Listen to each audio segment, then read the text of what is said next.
भाइयों और बहनों, दर्शकगण, श्रोतागण, मातृशक्ति को नमन। खास विशेष मन को मोहने वाला, चित्त समाधि देने वाला, इंसानियत सिखाने वाला, मानवता के गुण सिखाने वाला, स्वास्थ्य के टिप्स देने वाला, पॉजिटिव थिंकिंग बताने वाला, think positive, do positive, be positive की बातें बताने वाला, वैश्विक स्तर की बातें बताने वाला कार्यक्रम में आपका हार्दिक स्वागत है, अभिनंदन है, सत्कार है। कार्यक्रम में प्रतिदिन नए नए विषय, योग, दर्शन, शिक्षा, देश विदेश और मानव को इंसानियत सिखाने के लिए और आध्यात्मिक सत्संग के विषय जो है लिए जाते हैं। तो उसी क्रम में आज का हमारा एक बहुत ही दार्शनिक विषय है, वो हम लेकर के आपके सामने प्रस्तुत हो रहे हैं।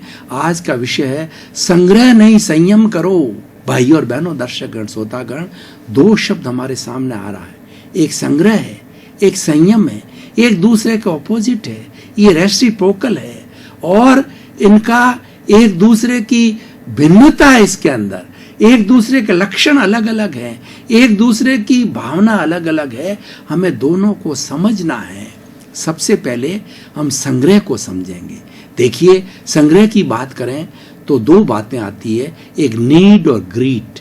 व्यक्ति के शरीर होता है, उसके बाल बच्चे होते हैं, उसके माता पिता होते हैं, उसके परिवार होता है, उसके समाज होता है और उसको देश को, राज्य को, सबको कंट्रीब्यूट करना पड़ता है। तो ऐसी स्थिति के अंदर व्यक्ति की आवश्यकताएं हैं। इसीलिए हमारे शास्त्रों में कहा गया, हमारे संविधान में कहा गया है कि हमारी बेसिक मूलभूत सुविधाएं, रोटी, कपड़ा, मकान, शिक्षा, चिकित्सा, ये सरकार मुहैया कराएगी। ये सरकार ऐसी फैसिलिटीज डेवलप करेगी कि भारत के हर नागरिक को ये पांचों जो है मूल आवश्यकता पूर्ति के अवसर मिले और वो कर सके। तो ये तो हमारी नीड हो गई, लेकिन इन पांच की पूर्ति हो गई। उसके देखिए, हमारा एक परिवार है, 5 सदस्यों का परिवार है, बहुत अच्छा मकान है, हमारे पास में एक गाड़ी है, हर एक के पास अपना अपना मोबाइल है और खूब आराम से हमारा काम चल रहा है, अच्छी शिक्षा चल रही है, अच्छी चिकित्सा हो रही है, कोई चीज़ की कमी नहीं है। ये तो सारी नीड है, क्योंकि ये जहाँ शरीर है, जहाँ परिवार है, जहाँ देश है, ये सब पूर्ति करनी पड़ेगी। क्यों कि मेहमान भी आ जाता है। हमारे यहाँ कहा गया है अतिथि देवो भव। हम मार्जिन रखते हैं, कोई और भावना रखते हैं, कोई न कोई अतिथि हमारे घर में आवे और हमारा भोजन ग्रहण करे, हमारा आतिथ्य स्वीकार करे, ऐसा कहा जाता है। और हम ये चिंतन करते हैं कोई साधु महात्मा आए और हमारे, इसीलिए कहा गया है कि भगवान मुझे इतना देना कि मेरे परिवार का आराम से भरण पोषण हो जावे और साधु महात्मा के लिए भी कुछ जो है मेरा मार्जिन छूटे कि मैं उनको भी कुछ दे सकूं। तो कहने का अर्थ होता है सारी नीड है, ये पूर्ति करना हमारी आवश्यकता है और ये जायज है, ये मेरा हक है, इसको कोई नहीं रोकता है। अब आती है ग्रीड। आप 10-10 मकान रखे हुए हैं, आपके पास में 10 प्लॉट है, आपके पास में करोड़ों का जो है बैंक बैलेंस है, आपके पास इतनी दुकानें हैं, इतनी बड़ी फैक्ट्रियां हैं और सारा पैसा आप लेविशली जो है अपने परिवार पे खर्च करते हुए। ग्रीड है। इसका क्या मापदंड है? ग्रीड का कोई मापदंड ही ग्रीड के लिए कहा गया है कि सृष्टि की सारी संपत्ति अगर मनुष्य को दे दी जाए तो मनुष्य फिर भी धापता नहीं, उसको संतुष्टि नहीं होती है। जबकि इस पूरी सृष्टि के अंदर 84 लाख जीवा योनि के प्राणियों को भरण पोषण के लिए पूरी सुविधाएं उपलब्ध है, सारी चीजें उससे भरण पोषण हो सकता है। लेकिन एक व्यक्ति की ग्रीड को भी जो है ये हमारी सृष्टि पूर्ति नहीं कर सकती। इतना फर्क है, क्योंकि ग्रीड का कोई अंत ही नहीं है। इसलिए कहा गया है विषयी नर की लालसा और पाम रोग की खाज, लोभी की धन लालसा और तीनों बेअंदाज। कि जो विषयी नर होता है वो विषय के अंदर इतना आसक्त होता है, लोभी इतना धन में आसक्त हो जाता है और पाम रोग की खाज ऐसी होती है कि लोहान हो जाता है, फिर भी व्यक्ति वो खाज खनता रहता है। तो ये क्या होता है कि ये एक तरह का आसक्ति, एक तरह का लोभ है और एक तरह की ग्रीड है, इसको रोका जाना चाहिए। इसीलिए ये संग्रह की परिभाषा में आता है। अब संयम की बात करता हूं।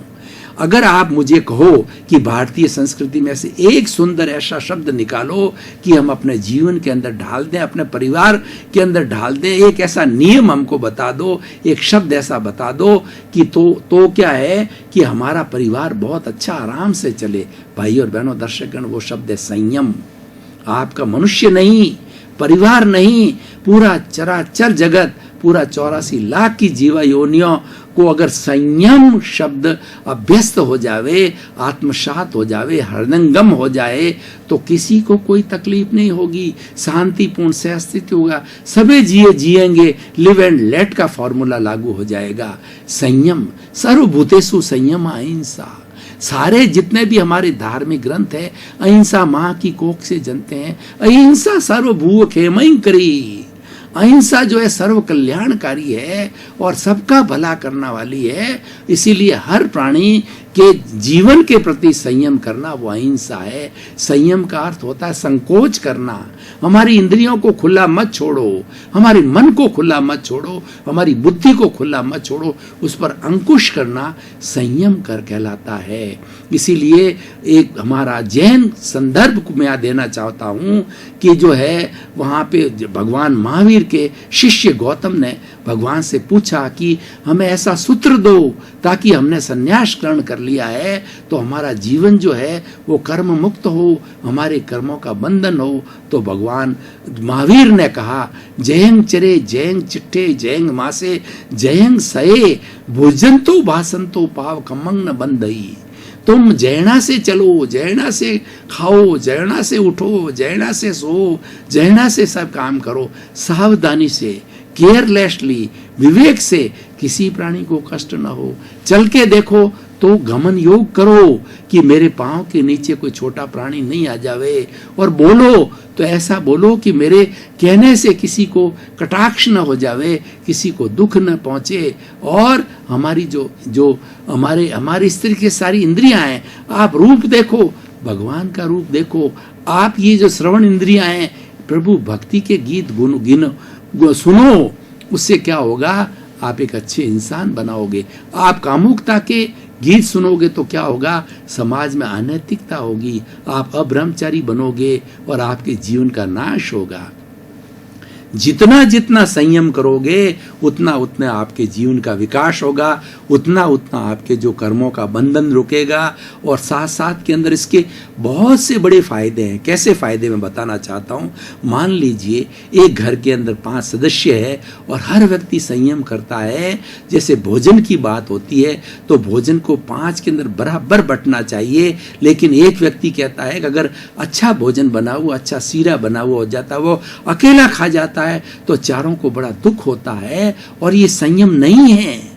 संयम क्या है कि 5 का यथा संविभाग करो, 5 हिस्से करो, सबको मिलने चाहिए। हमारी प्रॉपर्टी है, 5 सदस्य, सबको 5वां हिस्सा मिलना चाहिए। हमारे पास में अगर हमारी जो है वो आमदनी है 10,000 रुपये, तो 2,000 रुपये हर एक पर खर्च होना चाहिए। सब पे समानता का भाव आना चाहिए। महात्मा गांधी ने सर्वोदय का कॉन्सेप्ट दिया, अंत्योदय का कॉन्सेप्ट दिया। उन्होंने कहा देश तो आजाद हो जाएगा, लेकिन आजाद होने के बाद क्या करेंगे? तो उन्होंने कहा सर्वोदय, सबका उदय हो। भारत के जितने भी नागरिक हैं, उस वक्त 33 करोड़ हमारी जनता थी, 33 करोड़ लोगों का उदय होना चाहिए। 33 करोड़ लोगों को मूलभूत सुविधाएं हैं, रोटी, कपड़ा, मकान, शिक्षा, चिकित्सा सरकार को मुहैया करानी पड़ेगी। और हर एक को आगे बढ़ने का अवसर मिले, हर एक को अवसर मिलना चाहिए। किसी के पास पक्षपात नहीं होना चाहिए, ये धनवान है इसको अवसर ज्यादा मिल गया और बेचारा गरीब है उसको अवसर नहीं मिले। इसलिए गवर्नमेंट की सारी योजनाएं देखो, वो हर एक के लिए है। उसके अंदर कोई भेदभाव नहीं है, कोई जाति का भेदभाव नहीं है, गरीब अमीर का भेदभाव नहीं है, लिंग का भेदभाव नहीं है, भाषा का भेदभाव नहीं है। हमारा जो संविधान है विश्व का सबसे बढ़िया संविधान है। और हमारा लोकतंत्र है वो विश्व का सबसे बड़ा लोकतंत्र है। और क्यों न हो, हर भारत का, हर विश्व का 5वां नागरिक भारत का नागरिक है। हर 5वां नागरिक जो है वो विश्व का, वो भारत का व्यक्ति है। हम बड़ा प्रतिनिधित्व करते हैं, इसलिए हमारी सोच बड़ी होनी चाहिए और हमारी सोच संयम पर आधारित है।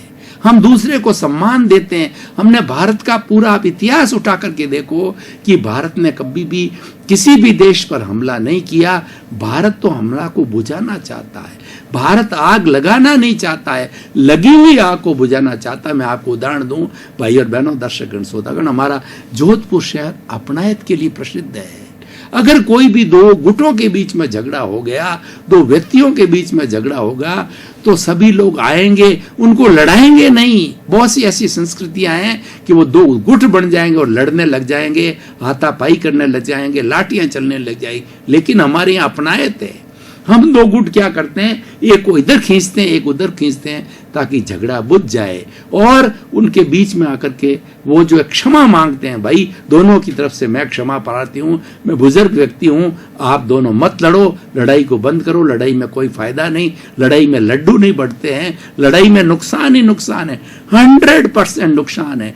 आजकल जितने युद्ध हुए हैं, 2 महायुद्ध हुए हैं, जितने जितने छोटे युद्ध हैं, आप युद्धों को उठा करके देख लिए, उसमें जन की हानि हुई, धन की हानि हुई और उसके अंदर सर्वनाश हुआ। लेकिन संयम शब्द है, वो सबका विकास करने वाला है, संयम सबको खुशहाली में लाने वाला है और संयम सबको प्रसन्नता देने वाला है, संयम सबको आनंद देने वाला है। संयम live and let other live की बात करता है, संयम शांतिपूर्ण से अस्तित्व की बात करता है, संयम प्रेम की बात करता है। और क्यों भी ना हो, देखिए हम घर में जितने सदस्य हैं या ट्रेन के अंदर जितने व्यक्ति, सबको बराबर बराबर सुविधा मिले, अपना अपना रिजर्वेशन मिल गया, आप आनंद से रहो, प्रेम से रहो। और एक व्यक्ति आकर के जिसका रिजर्वेशन नहीं है और वो 2 4 5 सीटों के ऊपर गुंडागिर्दी करके वो हथियार ले बैठ जावे, सो जावे कि हम तो ऐसे ही करेंगे, तो वो संयम नहीं है, वो असंयम है। जहाँ जहाँ, इसलिए सीधा सा हमारी भारतीय संस्कृति में कहा गया है कि जहाँ जहाँ असंयम वहाँ वहाँ दुख, जहाँ जहाँ संयम वहाँ पर सुख। आप भारत, आज विश्व का हर प्राणी, छोटा हो चाहे बड़ा हो, वह सुख चाहता है, मरना कोई नहीं चाहता है। सुख कैसे मिलेगा? सुख संयम से मिलेगा। मैं आपको बताऊं कि ये जो सारी सृष्टि है 5 भूतों से बनी हुई है, पृथ्वी, जल, अग्नि, वायु और आकाश। इन 5 भूतों के द्वारा 84 लाख जीवायोनि के प्राणियों का जन्म होता है, पालन पोषण होता है और वो सारी गतिविधियां इन 5 भूतों के माध्यम से करते हैं। और जब वो 5 भूत, जब उसका राम नाम सत्य होता है, तो 5 भूत इस शरीर से निकल करके पुनः पृथ्वी, पृथ्वी में, जल, जल में, अग्नि, अग्नि में, वायु, वायु में और आकाश, आकाश में विलीन हो जाता है और वह आत्मा फिर दूसरे शरीर के अंदर धारण कर लेती। तो यही 5 भूत बेशी काम आते हैं। इन 5 भूतों का संरक्षण करना सबसे बड़ा संयम है और ये हर प्राणी का कर्तव्य है। और सबसे ज्यादा जिम्मेवार प्राणी व्यक्ति है, क्योंकि जितना अन्याय व्यक्ति आज कर रहा है इस सृष्टि के प्रति, इस सृष्टि का कोई प्राणी नहीं करता है। जितने भी पशु पक्षी है, चराचर जगत है हमारे, वो चूहे हैं, बिल्ली है, कितने भी है, इतना अन्याय नहीं करते हैं जितना मनुष्य करता है। मनुष्य कितनी कितनी कुकृतियां कर रहा है, ये सारा असंयम के कारण हो रहा है। और वो असंयम क्यों पनपता है कि उसके भीतर जो हमारा कषाय है, भीतर जो हमारा राग द्वेष है, वो असंयम पैदा करता है कि ये मेरा प्रिय है, ये मेरा अप्रिय है, ये असंयम हो गया। और दूसरा क्या है, वो संग्रह करता है, जो आज का विषय है, संग्रह नहीं संयम करो। जितना जितना संग्रह है, आवश्यकता के अधिक एकत्रित करना, वो सारा संग्रह है और वो संग्रह असंयम की परिभाषा में आता है और वो दुख पैदा करने वाला है। क्यों? कि वो कहीं न कहीं शोषण करेगा। एक व्यक्ति ने 10 मकान दबा लिए तो बेचारे 9 लोग हैं, उनको फुटपाथ पे रहना पड़ेगा, उनको रैन बसेरा में रहना पड़ेगा। आप सबके लिए खुला कीजिए, सबको मिले, सबको जीने का अधिकार है, सबको हर एक सर्वोदय है, आगे बढ़ने का अधिकार है। और खास तौर से जो व्यक्ति जिनको ईश्वर ने पुण्यशाली बनाया है और पुण्यशाली होने के साथ में वो कुबेर है, उनके पास में धन संपत्ति है, तो उस धन संपत्ति का वो दोनों खुले हाथ से जो उपयोग करना चाहिए वो दान करे, वो अच्छे हॉस्पिटल बनावे, वो जो शिक्षा के केंद्र बनावे और लूले, लंगड़े, अपाहिज, मूक, बधिर, गूंगे, जितने जो है विधवाएं, अनाथ, जितने हमारे आज समाज में, भारतीय समाज में है, उन सबके विकास के अंदर वो पैसा लगाना चाहिए। और भारतवर्ष एक ऐसा देश है जिसमें हमारी जनसंख्या 125 करोड़ तो हम कहते हैं, लेकिन ये 25 करोड़ 2011 की अभी 7 साल बढ़ गए तो हम 150 करोड़ तक पहुंच गए हैं।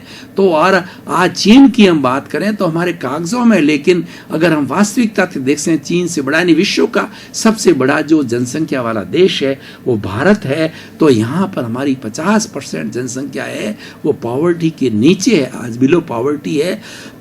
तो यहाँ पर दान पुण्य का बहुत अवकाश है, यहाँ सेवा का बहुत अवकाश है। तो मैं आज सभी उन लोगों से निवेदन करना चाहूँगा, एक एपिसोड के माध्यम से, ज़्यादा विश्व की बात नहीं करता हूँ, भारत के लोगों से इस एपिसोड के माध्यम से हम निवेदन करना चाहेंगे कि आप संग्रह की वृत्ति को छोड़िए। और संग्रह की वृत्ति करने से आपको क्या लाभ है? देखिए, आप ज़्यादा संग्रह करोगे, हमेशा टेंशन में रहोगे, कोई चोर चोरी करके ले जाएगा या इनकम टैक्स की रेड पड़ जाएगी, और उसकी चिंता के अंदर वो व्यक्ति डायबिटीज़ कर बैठता है, ब्लड प्रेशर कर बैठता है, डिप्रेशन में चला जाता है, शांति कर लेता है। तो वो धन तुम्हारे क्या काम करता? उस धन को सबके लिए खुला करो, ईश्वर ने तुम्हें दिया है। मैं आपको एक उदाहरण देना चाहता हूँ कि विश्व का सबसे बड़ा धनाढ्य व्यक्ति है बिल गेट्स है। उसकी ऑटोबायोग्राफी को मैंने पढ़ा था और वो पठनीय है। उन्होंने वो क्या करते हैं कि उनकी कितनी संपत्ति है उनको खुद को पता नहीं, लेकिन उनका जीवन कितना simple living and high thinking है कि 50 साल पुराना वही फ्लैट, 50 साल पुराना वही फर्नीचर और उनकी वही गाड़ी, यानी वो सीमित पैसा अपने परिवार पे खर्च करते हैं और शेष पैसा सारा चैरिटी में डालते हैं। चैरिटी ट्रस्ट बने हुए हैं। इसी तरीके से हमारा टाटा जी ने जो है जो ये टाटा का जितना भी है वो सारा चैरिटी में जाता है। और ये हमारे बिड़ला संस्थान है, सिंघानिया संस्थान, इनका पैसा बहुत ज़्यादा ट्रस्टों के अंदर जाता है और वही वास्तव के अंदर पैसे का सदुपयोग। उन्होंने समझा है कि संग्रह मत करो, संयम करो। ये संयम है कि हम दूसरों के लिए करें, सोसाइटी के लिए अभावग्रस्त हैं उसके लिए करें। तो भाई और बहनों, दर्शकगण, श्रोतागण, हम इस एपिसोड के माध्यम से आज ये शिक्षा लेवें कि जीवन हम सादगीमय बनाएंगे। आपके जो है सादा जीवन, उच्च विचार, आप जीवन सादा जियो, विचार आपके उच्च होना चाहिए। उच्च कैसे होना चाहिए कि प्राप्त मन वचन का ऐसे जगत के किसी भी जीव को किंचित मात्र भी दुख ना हो, दुख ना हो, दुख ना हो। सुबह उठ करके 5 बार आप ईश्वर से अपने भीतर विराजमान शुद्ध आत्मा भगवान से आशीर्वाद मांगो कि मेरे द्वारा किसी को किंचित मात्र भी दुख नहीं पहुंचना चाहिए।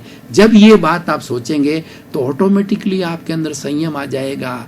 आप किसी तरह का जो है वो दुख नहीं देंगे, किसी को शोषण नहीं करेंगे, आप बेईमानी नहीं करेंगे, आप नैतिकता से चलेंगे, क्योंकि आप दुख नहीं देना चाहते हैं। और जो व्यक्ति इस बात का चिंतन नहीं करता और मात्र संग्रह की बात करता है तो ये तो अवश्य है, ये तो एक तरह का लोभ है, एक तरह की आदमी की कहना चाहिए ईगो की भावना है। वो मात्र ये दुनिया को दिखाना चाहता है कि मैं करोड़पति हूँ, मैं अरबपति हूँ और लोगों का, सोसाइटी के लोग मेरे को ऊंचा माने, मेरे को जो है सबसे ज्यादा बुलावे और सबसे ज्यादा स्थान दिया जाए। I am the richest person of the India, richest person of the village, richest person of the city.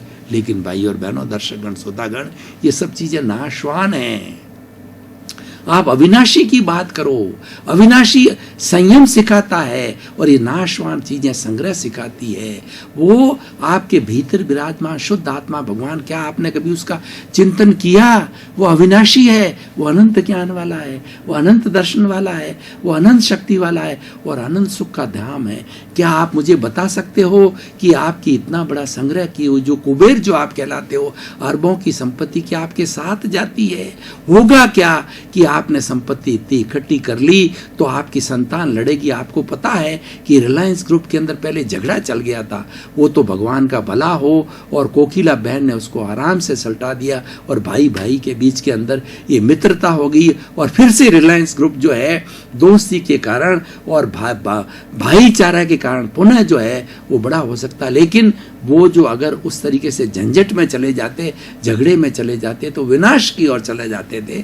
तो इसीलिए भाई और बहनों, दर्शकगण, श्रोतागण, संग्रह की वृत्ति को छोड़ो, संयम की वृत्ति को छोड़ो। और दूसरे देखिए, ये मनुष्य जीवन की सबसे बड़ी विशेषता है कि मनुष्य जैसा चाहे, जिस परिस्थिति में रहना चाहे, वो वैसा रह सकता है। वो रूखी रोटी खा के भी जीवन यापन कर सकता है, और वो रोज जो है बादाम का हलवा खा करके भी यापन करता है। हमारा ये शरीर ईश्वर ने ऐसा दिया है कि ये एडजस्ट एवरीवेयर हो जाता है। इसके अंदर एडजस्टमेंट की बहुत बड़ी कला है।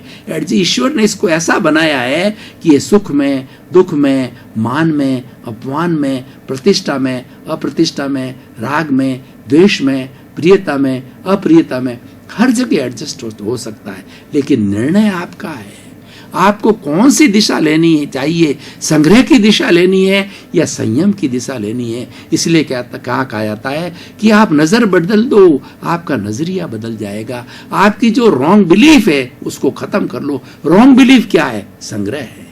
और राइट बिलीफ क्या है? ये संयम है कि नहीं, मुझे मेरी आवश्यकता से अधिक इकट्ठा नहीं करना है। और परिवार के हर सदस्य को भी ट्रेनिंग देनी है, बच्चों को भी संस्कार देनी चाहिए कि जितनी हमें आवश्यकता हो उतना ही, और आराम से।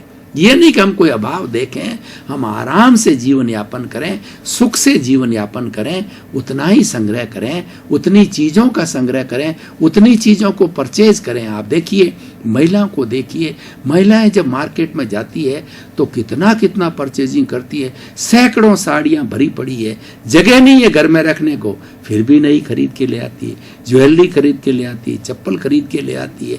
ये संग्रह की वृत्ति है।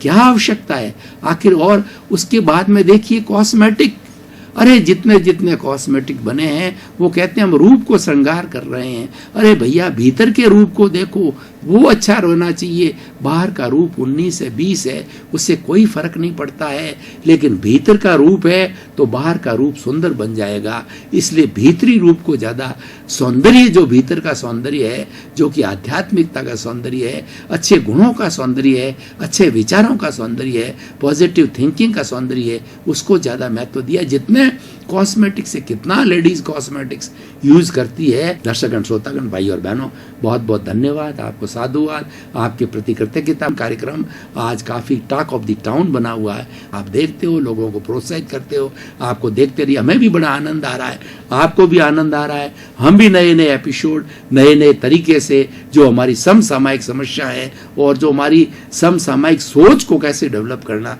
उसके बारे में बताते हैं। तो आपका जीवन आनंदमय हो, धन्य हो, मंगलमय हो। आपके प्रति शुभ।